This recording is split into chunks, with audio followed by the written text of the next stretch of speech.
Bienvenidos a una nueva entrega de Consumidores en Acción. Como siempre, desde este espacio les damos recomendaciones para, ser consumidores inteligentes. Y como siempre, también tratamos el tema del derecho a la salud.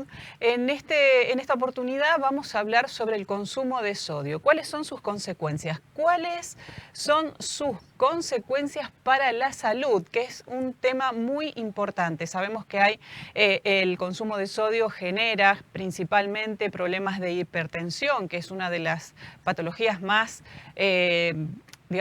que más padece la población. Por lo tanto, es importante tener en cuenta algunas cuestiones que hoy nos va a traer, como siempre, la nutricionista Michelle Lemois y Marianela Gangarosa de la Unión Usuarios y Consumidores, a quien ya mismo le damos la bienvenida a las dos, y muchas gracias por compartir este espacio para, traer, como siempre decimos, recomendaciones, porque el derecho a la salud también tiene que ver con todo lo que consumimos. Así que bienvenidas. Buenos días. Hola, chicas, ¿cómo va? ¿Qué tal? ¿Cómo están? ¿Todo bien? Bien. Me parece que va a ser un programa súper interesante, porque siempre que nos juntamos en familia, con amigos y demás, siempre ponen el salero ahí y decimos, no, yo no le pongo sal, yo no consumo tanta sal. Pero bueno, me parece que Michelle nos va a traer unos tips para derribar este mito de que porque no le pongo sal, yo no consumo sal. ¿No? ¿No es así? Exacto. Ahí primero está bueno poder definir dos conceptos que todos los alimentos tienen sodio en realidad, ¿sí? Y después tenemos el sodio oculto, ¿sí? Nosotros cuando hablamos del agregado de sal, le estamos agregando más sodio, es decir, más sal a un alimento que ya naturalmente por sí mismo tiene. Como nosotras ya venimos hablando en varios programas del rótulo nutricional, de la ley de etiquetado, está bueno también que sepamos de que existe una ley para una iniciativa para concientizar a la población sobre el consumo de sal, que es la ley para sacar el salero de la mesa en los bares y los restaurantes, ¿sí? ¿Eso qué quiere decir? O sea, se incentiva al consumidor a que primero, obviamente, pruebe sus alimentos sin el agregado de sal, y en caso de ser necesario se lo tiene que pedir al mozo. Cuando uno habla de sodio oculto, habla de aquellos alimentos que pensamos que no poseen sodio, pero en realidad sí, ¿sí? Por ejemplo, yo acá traje para mostrar, es un dulce de leche, y uno dice, dulce de leche no va a contener sodio, cuando en realidad sí, si leemos la etiqueta, tiene 31 miligramos de sodio. Entonces, fíjense cómo empezamos a detectar que no es solamente lo que yo le agrego, sino también qué alimentos elijo para comer que tengan alto, bajo o moderado contenido de sodio. En general, Michelle, la mayoría de los alimentos ya tienen sodio. Exacto. Por lo tanto, es importante esto que vos decís y remarcar, ver siempre los componentes, ¿no? El detalle que tiene cada alimento para saber cuánto contenido de sodio tiene y, tener en cuenta también cuánto debemos consumir, cuánto es el consumo diario que se puede permitir una persona de sodio. Y si a eso, encima del que ya traen todos los alimentos procesados, le agregamos con el salero, porque hay gente que, es verdad esto que vos decís, que esta ley que ya tiene vigencia hace bastante tiempo, de sacar el salero de las mesas de los bares y restaurantes, una buena iniciativa, porque hay gente que tiene la costumbre de, antes de empezar a comer, ya agregarle sal a la comida, ¿no? Y eso es tremendo. Sí. Algo particular que pasa es que pareciese que apenas sale en vigencia la ley, es como que estamos todos atentos, estamos todos muy pendientes, pero a medida que pasa el tiempo, cuando esas medidas de concientización no se refuerzan, queda atrás. ¿sí? Es como que nos olvidamos. Sí, se va diluyendo. Incluso hoy por hoy el salero está en la mesa de los bares. Quizá no en forma de salero, pero sí en los sobrecitos individuales. Sí. La Organización Mundial de la Salud establece como una recomendación de 5 gramos de sal por día, que es un poquitito menos que una cucharita de té. Claro. Fíjate que yo ahí te estoy mostrando una cantidad que en líneas generales todas las familias la sobrepasan, incluso a la hora de cocinar los alimentos. Nosotros tenemos la gran particularidad de que nos gustan las comidas sabrosas y, por ejemplo, a la hora de cocinar una pasta, la típica en cada familia es ponerle sal al agua, cuando en realidad eso es un método culinario erróneo si nosotros lo que queremos es disminuir el consumo de sodio, justamente. Entonces, es cierto esto que vos decís, porque es una costumbre que traemos de hace muchísimo tiempo, ¿no? Hervir pastas o hervir verduras que se consumen, por ahí uno consume verduras hervidas y al agua siempre le agrega sal. Esto no hay que hacerlo más. Bueno, Mira, sería conveniente no hacerlo. Es una recomendación, obviamente, no una orden. La alimentación es una construcción social. ¿Y eso qué implica? Que yo aprendí a cocinar de mi mamá de mi abuela y así sucesivamente. Claro. Es decir, que cambiar ciertas conductas culinarias cuesta porque las tenemos muy arraigadas a nosotros mismos. Claro. En líneas generales, estamos atentos a estas pequeñas cosas cuando alguien en la familia padece de hipertensión, por ejemplo, o de alguna patología en la que hay que estar atento al consumo de sal. Y es ahí donde inicia el cambio de hábitos, ¿sí? Suele pasar lo mismo con el rótulo, el etiquetado. Se inicia a leer porque es necesario detectar el contenido de algún nutriente específico porque existe una patología, ¿sí? Claro.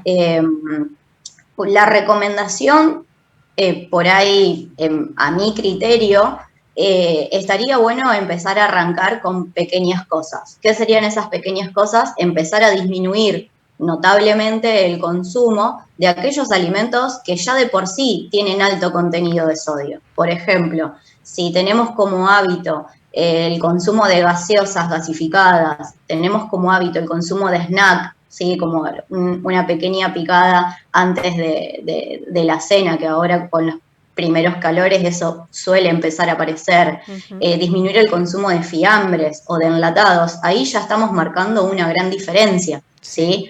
Ya después entrar a todo lo que es la conducta culinaria, es decir, el cómo se cocina, es un poco más complejo, pero cambios chicos pueden generar un gran resultado. Bien.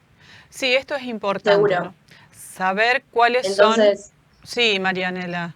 Sí, perdón. Entonces, ahí retomamos de un programa anterior tuyo en el que vos decías que muchos alimentos que suelen estar enlatados y suelen estar en paquete, como por ejemplo, no sé, alguna lenteja o algún garbanzo, en este caso también nos serviría no solo porque es más sano, sino porque tiene menos sodio.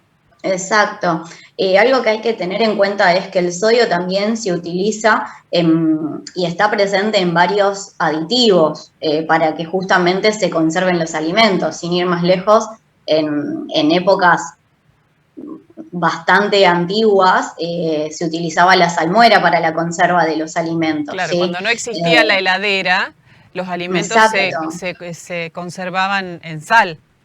Exacto, entonces yo creo que si tenemos que empezar a hacer un cambio dentro de lo que es esa concientización al consumidor, es empezar a elegir aquellos alimentos que ya de por sí sabemos que tienen un alto contenido de sodio o de sal. Cuando nosotros leemos el rótulo, un alimento bajo en sodio es aquel que tiene menos de un 5% de sodio del valor de la recomendación, ¿sí? Si ustedes se fijan en el rótulo, yo acá tengo hay una parte en donde se describe que los valores diarios son en base a una dieta de 2.000 calorías y da el porcentaje de la recomendación, ¿sí? Entonces ahí aquel sodio que sea menor a un 5% es un alimento bajo en sodio. Que asimismo no es necesario hacer una cuenta como para saber que quizás un snack va a tener mayor contenido de sodio que quizás una legumbre envasada. Es un dato que está bueno saberlo, pero bueno, repito, o sea, ya hay alimentos de por sí que tienen alto contenido de sodio, los quesos, los fiambres, los embutidos, el asado, nosotros argentinos, ¿quién nos sala la carne antes de tirarla a la parrilla? Claro. Sí, Sí, por y lo supuesto. bueno entonces con todo esto es que, bueno, estamos esperando ansiosos y ansiosas ver ya la puesta en escena de nuestra querida ley de etiquetado frontal. Yo creo que con todo esto nos va a ayudar mucho a poder detectar qué alimentos y también nos vamos a llevar una sorpresa, como vos decís, o sea, un dulce de leche. Nadie sabe qué tiene.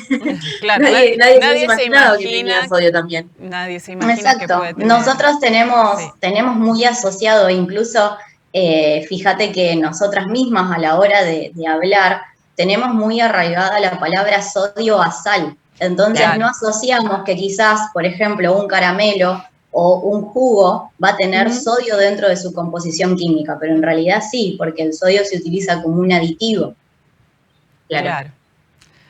Bueno, a estar atentos, porque esto es súper interesante y es una recomendación importante para prevenir distintos tipos de enfermedades, ¿no? Como la hipertensión, que es una de las tantas que puede generar y que hay muchos casos. Y para Exacto. prevenirlo es importante tener en cuenta todos estos datos que nos acaba de dar Michelle, como siempre es súper claro y que aportan a lo que tiene que ver con el derecho de los consumidores a la salud, ¿no? Todo lo que consumimos y saber y conocer bien qué es lo que estamos consumiendo. Esto de conocer los alimentos, que son los que más tienen sodio y que a veces por ahí no le vemos las etiquetas, porque bueno, cuando uno va a comprar un fiambre para hacer una picada, quesos y demás, o aceitunas, que la aceituna tiene cualquier cantidad de sal, porque bueno, justamente se conserva en salmuera, por ahí uno no lo tiene en cuenta y encima de eso, además, si come otra cosa, le agrega encima la sal, bueno, ya estamos consumiendo, pero muy por encima. ¿Se conoce más o menos qué promedio de sal o de sodio consume una persona, digamos, en promedio en un día o en algún lapso determinado de tiempo? Sí, se hizo un estudio en aquel momento cuando se creó la ley, Ujú. que eran 12 gramos de sal por día, o sea, fíjate que es casi el Es, triple de la claro, recomendación. claro, porque si Mm. son 5 gramos, realmente Es sí. un promedio bastante Sí, sí, interesante. Te seguramente. repito, o sea, si yo agarro y te traslado que 5 gramos es menos que esa cucharita de té, que es la cucharita más chiquitita, Sí, cuando uno empieza a repensar qué es lo que hace en su cotidiano a la hora de cocinar los alimentos, ahí descubrís que consumís mucha más sal o sodio de la que en realidad deberíamos. claro, porque si uno piensa que consume galletita o algún pan o la misma comida que ya procesada y demás, ya el consumo, esos 5 gramos quedan totalmente diluidos y obviamente que se dispara Sobrepasados. sí, sí, totalmente el consumo recomendado. Bueno, chicas, no sé si les queda algo más, me parece súper interesante el tema de hoy, porque bueno, tiene que ver muchísimo con el derecho a la salud y es lo que hacemos en este programa de bregar por los derechos de los consumidores. En este caso, como ustedes siempre traen estos temas tan interesantes para lo que tiene que ver con la salud y la prevención de distintas enfermedades. Y bueno, mantener una vida saludable, ¿no? Que esto, como siempre decimos, no nos beneficia hoy, sino a futuro también. Exacto, Sí. exacto, exacto.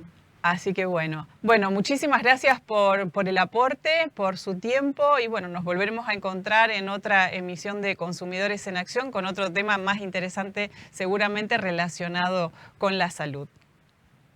Bueno, Bueno, muchas muchas gracias. gracias. Bueno, gracias Adiós. chicas, nos vemos.